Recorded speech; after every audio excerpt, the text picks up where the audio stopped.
Kemudian membaca sebagian ayat atau sebagian surat di dalam sholat itu juga sunnah. Setelah membaca Al-Fatihah, kita kan membaca ayat atau surat, itu sunnah.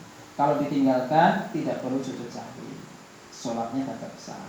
Tapi ada juga sunnah-sunnah yang kalau kita tinggalkan itu kita dianjurkan atau disunahkan untuk melakukan sujud sahwi. Salah satunya adalah doa qunut atau tasyahud awal.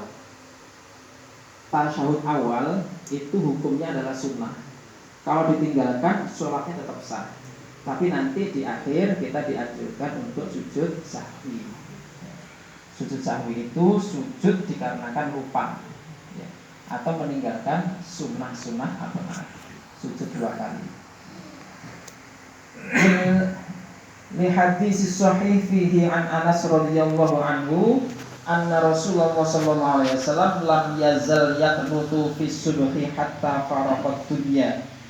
Dari sahabat Anas radhiyallahu anhu, sesungguhnya Rasulullah itu tidak pernah meninggalkan kunut di dalam subuh hatta faraqat dunya, sehingga beliau meninggal. Rawahu Al-Hakim Abu Abdullah fi Kitabil Arba'in wa qala haditsun shahihun. Wa'lam, ketahuilah, annal kunuta masyru'un 'indana fi subhi. Kunut itu disyariatkan ketika sholat subuh. Wa huwa sunnatun muakkadatun. Hukumnya adalah sunnah muakkad, sunnah yang sangat ditekankan untuk dilaksanakan. Lau tarokahu lam tabtul sholatahu. Jika meninggalkan kunut maka tidak batal sholatnya, tidak batal sholatnya. Lakinna yasjudu lisahwi, tetapi sujud sahwi. Bagaimana kalau kita tidak kunut, lupa juga sujud sahwi, tetap sah sholatnya. Karena hakikatnya yang kita tinggalkan itu sunnah, bukan rukun. Tapi yang kalau kita tinggalkan rukun, ya itu sholatnya tidak sah. Misalkan tidak membaca suratul Fatihah, itu yang ditinggalkan rukun, berarti tidak bisa diganti sujud sahwi. Ya, sholatnya tidak sah kalau tidak membaca suratul Fatihah. Sawa'un tarakahu amdan aw sahwan. Sama saja dia meninggalkan itu karena sengaja atau lupa. Baik sengaja atau lupa, itu tidak membatalkan sholat. Tapi nanti di akhir kita sujud sahwi, dianjurkan sujud sahwi.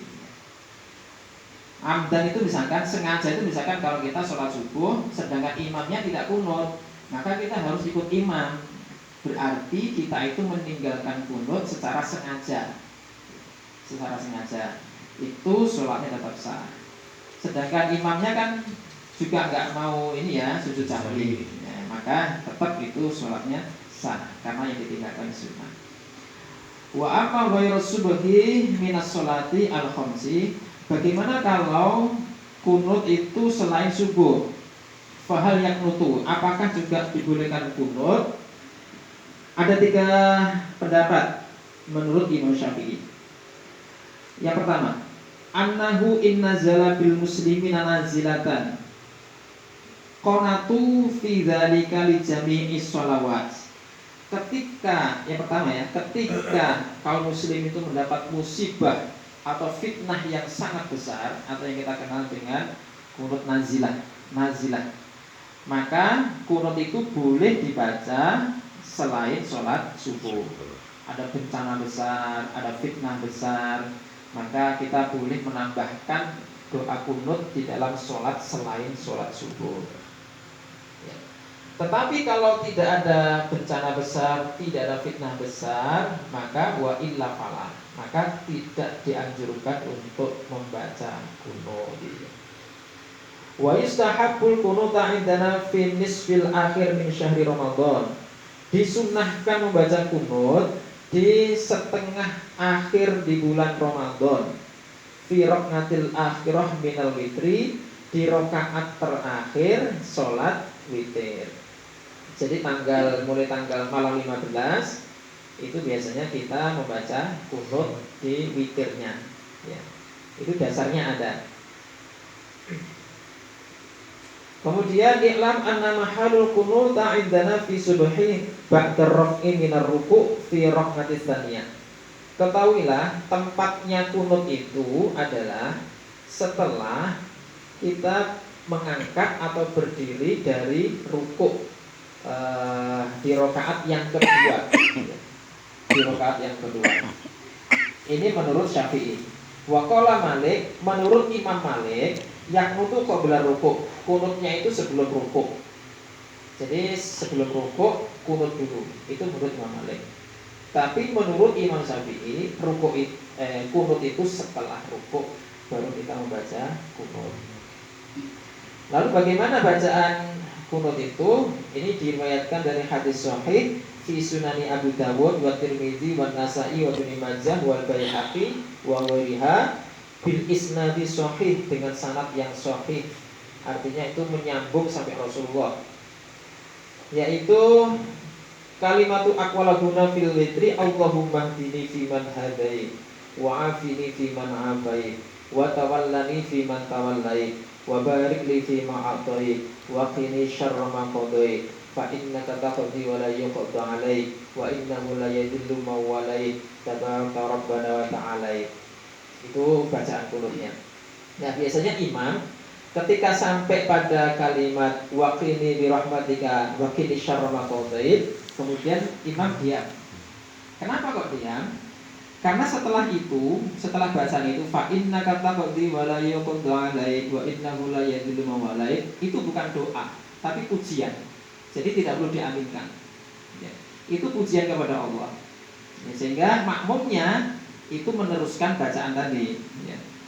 Wa qini syarra ma qadait, maka makmum meneruskan dengan pelan fa innaka taqdi wa la yuqda alaik wa innahu la yadhillu ma walai wa la yu'izzu man ataita tabaraka rabbana wa ta'ala. Baru kemudian setelah Rasulullahu itu diaminkan lagi, karena itu doa. Rasulullahu, mudah-mudahan rahmatnya Allah ala Nabi Sallallahu Alaihi Wasallam turun kepada Rasulullah, itu doa, diaminkan. Jadi alasannya begitu, kenapa imam itu diam. Ya. Sebenarnya kalau dibaca keras pun tidak apa-apa. Ya.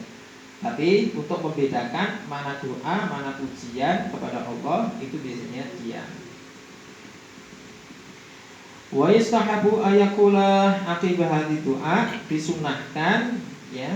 Tadi di riwayat yang pertama itu sampai tabaraka rabbana wa ta'ala, kemudian disunahkan membaca sholawat Allahumma sholli ala Muhammad atau Rasulullah ala Muhammad, terserah kalimatnya, yang penting membaca sholawat. Wa'lam annahu yustahabu idza kana musalli imama ayakula Allahumma hdina. Nah, kalau kita posisinya sebagai imam, ini yang bapak-bapak kalau mengimami istrinya atau anaknya di rumah, bacaan kunut tadi yang awalnya Allahumma hdini diganti dengan Allahumma hdina. Ya, Allahumma hdina. Kalau kita posisinya sebagai imam. Ya. Kenapa diganti Allahumma hdina bukan Allahumma hdini? Karena kalau Allahumma hdini itu untuk diri kita. Allahumma hdini, ya Allah berikanlah petunjuk kepadaku. Kemudian kalau Allahumma hdina, berilah petunjuk kepada kami. Bukan hanya kunut saja, Bapak-bapak. Setiap doa kalau bersama-sama itu sebaiknya juga mendoakan jamaahnya, bukan mendoakan dirinya sendiri. Misalkan Rabbil firli wali walidayya, itu untuk doa diri sendiri. Rabbil firli, ampunilah dosaku, wali walidayya, dan kedua orang tuaku. Kalau bersama-sama sebaiknya menggunakan kalimat jamak. Rabbana firlana, ampunilah dosa kami, wali walidina, dosa kedua orang tua kami, warhamhuma kama rabbayana shaghira. Jadi menggunakan kalimat jamak ya, jamak. Tapi kalau doa sendiri boleh menggunakan sini. Karena ini sesuai dengan hadis wa rawaina fi sunani Abu Dawud wa Tirmidzi an Tsauban radhiyallahu anhu qala Rasulullah la ya'ummu 'abdun qauman fayakhussu nafsahu bi da'wati dunahum fa in fa'ala faqad khanahum. Janganlah ketika kita menjadi imam berdoa untuk diri kita sendiri. Maka kalau itu kita melakukannya, faqad khonalahum, sungguh kita telah mengkhianati mereka, ya. Jadi ini tidak sampai pada tingkatan haram atau tidak sampai pada berdosa. Cuman sebaiknya saja kita berdoa